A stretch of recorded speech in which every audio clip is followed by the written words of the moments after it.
Dr. Bharat Pankhania, a senior clinical lecturer at University of Exeter's Medical School. Bharat, thank you very much indeed for joining us. Great to have you back on the News Hour and great to have a positive news story to talk to you about. So just tell us how significant this is and what sort of illnesses it may be able to treat. So it is a great development in that we haven't had a new antibiotic against what we call gram-negative bacteria for almost 50 years. And the way this antibiotic works is that it prevents the transport of what we call lipids, lipopolysaccharides. So these are lipids that form the inner and outer membrane of this specific type of bacteria. And what this antibiotic does is it interrupts with the transport mechanism. Having said that, it is very bacterial specific. In other words, it is not an antibiotic for many other bacterial infections. It is a potential antibiotic for specific types of bacteria, which are often found in hospital settings, Acinetobacter baumannii. Now, these bacteria are often cause of sepsis and pneumonias and persistent infections in clinical settings like hospitals. Right, and those bacterium that this may be able to treat, have those become completely resistant to any of the other antibiotics that are on the market? They have not become absolutely resistant, but there is a growing trend towards resistance and difficulty. So what we call carb, which is carbapenem-resistant bacteria, meaning carbapenem being the name of an antibiotic. And when you can't use that antibiotic, we say, goodness me, we've run out of antibiotics.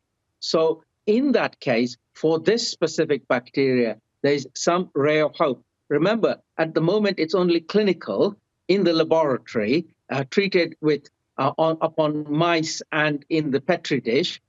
We will need to do human trials to see its safety profile and to see how it performs in actual clinical settings.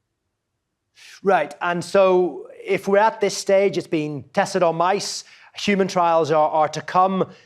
Let's say all that goes well. How long before it's out there on the market? It's difficult to say, but this is the one big step forward because this is the step that takes the longest time. And thereafter, human trials, etc., take a lot shorter trial because all you've got to do is find the right patients, administer it in a low dose and watch how it performs and see how its safety profile is. So it's not long if it works in a clinical setting with humans. Right, well, that is positive news.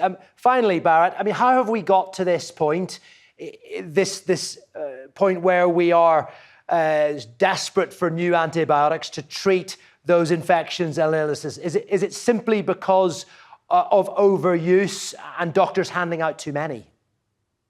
So that's a very great question. It is a multifactorial thing. One, pharmaceutical companies find it's not profitable to invest in antibiotic research. The second bit is injudicious, in other words, using it willy-nilly for all sorts of infections. The third thing is natural evolution, which is bacteria by its very nature, they mutate, and therefore any antibiotic, even this new one, always has a time limit. It will never be an antibiotic forever. This is evolution in progress. And finally, one other thing we must never forget, which is feeding antibiotics to animals to produce food.